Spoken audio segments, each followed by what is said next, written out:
تخيل معايا تبقى قاعد في بيتك وتسمع صوت صراخ من الشارع، وتطلع تبص من البلكونة عشان تتفاجئ إن في طفلة ماتت، وتتفاجئ أكتر إن اللي قتلها هو طفل يبلغ من العمر 13 سنة.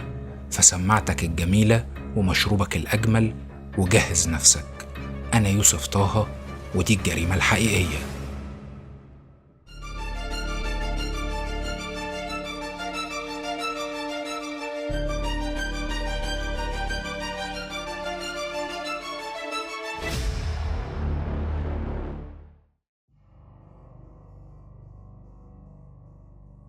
النهاردة أنا هحكي لكم جريمتين، وأقل ما يقال عنهم إنهم جرايم توجع القلب.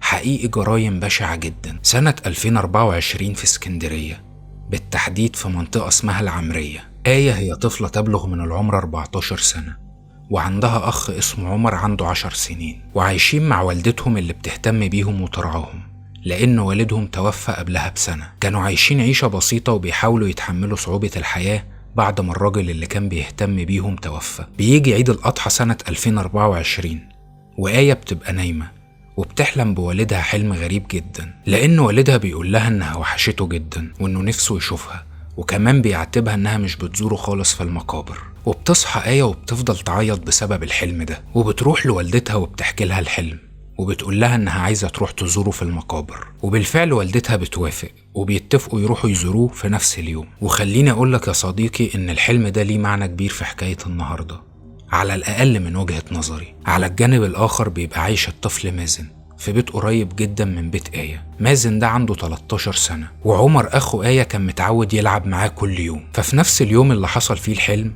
بتخرج آية عشان تشتري ورد قبل ما تروح تزور والدها في المقابر، وبيكون عمر أخوها بيلعب مع صاحبه مازن. والدنيا كانت عادية جدا وطبيعية، بس من أول هنا بقى هيبتدي العبث يحصل.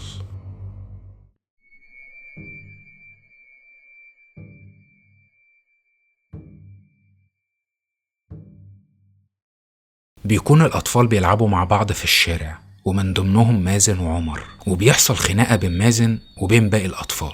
فمازن بيجيب خشبة مسنونة من على الأرض وبيبدأ يجري ورا الأطفال ويخوفهم بيها. وفي الوقت ده آية بتكون رجعت وجايبة الورد، فبتشوف اللي بيحصل وبتخاف على أخوها، فبتشده من إيده وبتحاول إن هي تدخله للبيت. وأثناء ما كانوا داخلين للبيت بيشتمهم مازن شتيمة قبيحة جدا بالأب.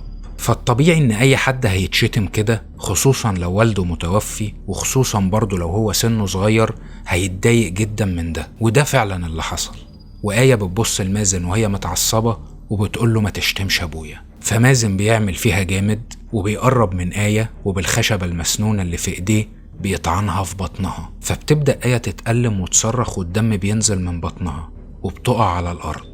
عشان نشوف مازن بيعمل أغرب حاجة ممكن أي طفل يعملها، ألا وهي إنه بيروح على آية وبيطعنها في رقبتها، وبيجري وهو في إيده الخشبة مليانة دم. ووالدة آية بتيجي على الصراخ وبتشوف بنتها واقعة على الأرض ميتة، وحواليها الورد اللي كانت رايحة تزور بيه والدها، اللي جالها في الحلم وكان زعلان إن هي مش بتزوره. بس للأسف خلاص، حاليا هي هتفضل معاه على طول. أنا سؤالي بقى هنا، هو أهل الواد ده فين؟ إزاي أساساً عيل بشخة يعرف يعمل حاجة زي دي؟ لا، والفكرة إنه فاهم هو بيعمل إيه، لأن الطبيعي إن عيل مش فاهم حاجة لما هيشوف الدم أول مرة هيخاف ويطلع يجري. إنما ده ما عملش كده، ده حب الموضوع وشاف إنه في موقف قوة وكمل اللي بيعمله. أنا نفسي أفهم الواد ده عيشته كانت عاملة إزاي عشان أساساً يعرف يعمل حاجة زي دي. واللي يعصب أكتر إنه بعدها دخل الأحداث، وهيفضل هناك لحد ما يكمل بقى 18 أو 21 سنة، وبعدين هيخرج ولا كأنه عمل حاجة. ومش بعيد نشوف قاتل متسلسل بيتولد بقى، لأن ده مش طفل طبيعي، ده الشيطان يبقى أبوه الروحي. حقيقي جريمة بشعة جدا، وبكل تأكيد من كل الجرائم اللي أنا حكيتها في القناة هنا، الجريمة دي والجريمة اللي أنا هحكيها دلوقتي هما من أبشع الجرائم اللي أنا حكيتهم.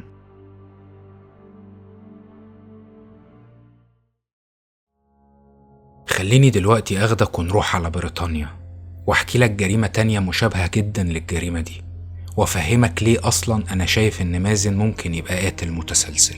يوم 12 فبراير سنة 1993 كانت مع ابنها جيمس اللي عنده 2 في محل وبتشتري لحمة، وسابت ايد ابنها اللحظة عشان تطلع الفلوس وتحاسب، عشان ترجع تمسك ايده تاني بس ما تلاقيهاش، وبتبص جنبها ما بتلاقيش ابنها، فبتفضل تدور عليه في المكان كله وهي مرعوبة بس مش بتلاقيه، فبتبلغ الأمن بتاع المكان، ولما بيبصوا في كاميرات المراقبة بيلاقوا إن الطفل خرج مع شخصين وملامحهم مش واضحة، فالأمن بيبلغ الشرطة على طول باللي حصل. وبعد يومين من البحث المتواصل بيجي بلاغ للشرطة من بعض الشباب وبيقولوا إنهم لقوا جثة طفل مقسومة نصين عند السكة الحديد، وواضح إنه حادث قطار، فالشرطة على طول بتروح للمكان. وبعد ما بياخدوا جثة الطفل للطب الشرعي بيكتشفوا إنه ما ماتش بسبب حادثة ولا حاجة، ولكن تم تعذيبه ومات بسبب التعذيب ده. وبعدين الجثة اتنقلت للمكان اللي لقوها فيه، وبعدين بيكتشفوا ان ده جيمس اللي كانوا عمالين يدوروا عليه. وبعدها بيجي بلاغ للشرطة مش معروف مصدره، وشخص بيقول فيه ان الطفلين جون وروبرت اللي عندهم 10 سنين هم اللي قتلوا جيمس. فالشرطة في البداية بتبقى مش مصدقة لأن دول أطفال ومستحيل يعملوا حاجة بشعة زي دي، فبيروحوا لمدرسة الأطفال دي عشان يسألوا عليهم، فبيلاقوا إن هم ما كانوش موجودين في المدرسة يوم الجريمة، فبيجيبوا مذكرة تفتيش لبيوت الأطفال دي. ولما راحوا بيت الطفل جون لقوا دهان أزرق موجود على الجاكيت بتاعه، وجيمس كان مرشوش على عينيه دهان لونه أزرق كوسيلة للتعذيب وإنهم يخلوه ما يشوفش حاجة. وكمان لقوا دم على جزمة الطفل روبرت، فقبضوا على الطفلين وبدأوا يحققوا معاهم. وطبعا في البداية أنكروا، ولكن بعدها بشوية الطفل جون اعترف بكل حاجة.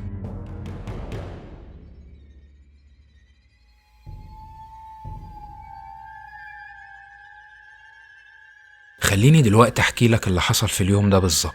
روبرت وجون قبل ما يخطفوا جيمس حاولوا يخطفوا حد تاني، بنت عندها 3 سنين وأخوها اللي عنده 2 سنين، بس معرفوش، فبعدها حاولوا تاني، والمحاولة التانية كانت مع جيمس وللأسف نجحوا فيها. وبعدين خدوه لمنطقة فاضية وهناك عذبوه، فضلوا يضربوه بحديدة على راسه ويرشوا الدهان الأزرق على عينيه عشان كانوا عايزين يعموه، وفضلوا يدخلوا زلط وطوب جوه بقه وكانوا بيخلوه يبلعه بالعافية، وفضلوا مستمرين على هذا الحال.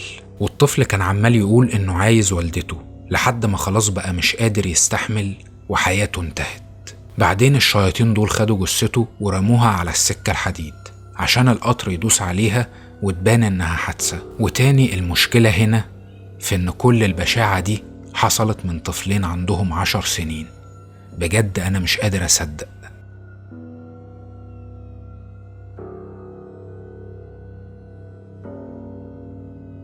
الضابط اللي كان بيحقق مع جون وروبرت قال بالحرف إنه في يوم التحقيق قابل الشيطان، وحقيقي عنده حق لأن البشاعة دي ما تطلعش إلا من شياطين. اتحكم على جون وروبرت بالسجن في الأحداث لحد ما يتموا 18 سنة، ووقتها هيصدروا عليهم الحكم. ولكن زي ما قلت لكم عن مازن، جون وروبرت لما تموا 18 سنة تم الإفراج عنهم. لا وكمان الشرطة ساعدتهم في تغيير هوياتهم عشان ما يتعرضوش لأي أذى. وبعد خروجهم روبرت اختفى تماما وغير معروف مكانه فين لحد النهاردة. وجون اتقبض عليه سنة 2010 عشان لقوا معاه صور لتعنيف الأطفال، وبعدين خرج سنة 2013 واتقبض عليه تاني سنة 2017 عشان نفس التهمة، ولحد يومنا هذا هو مسجون.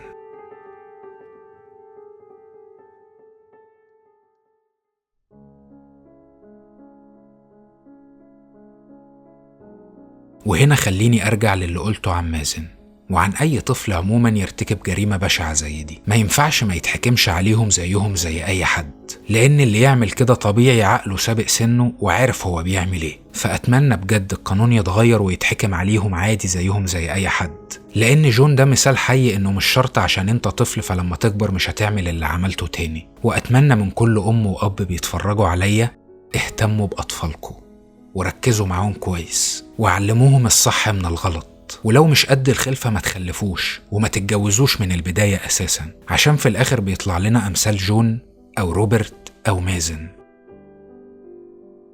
ما تنسوش تعملوا لايك وكومنت وشير للفيديو لو عجبكم، وسبسكرايب للقناة لو عجبك المحتوى اللي بقدمه. ويوتيوب مقتنع إن الفيديو اللي هيظهر هنا أو ظهر هيعجبك، فشوفوا وقول لي رأيك. خدوا بالكم من نفسكم وانتظروا كل ما هو قادم.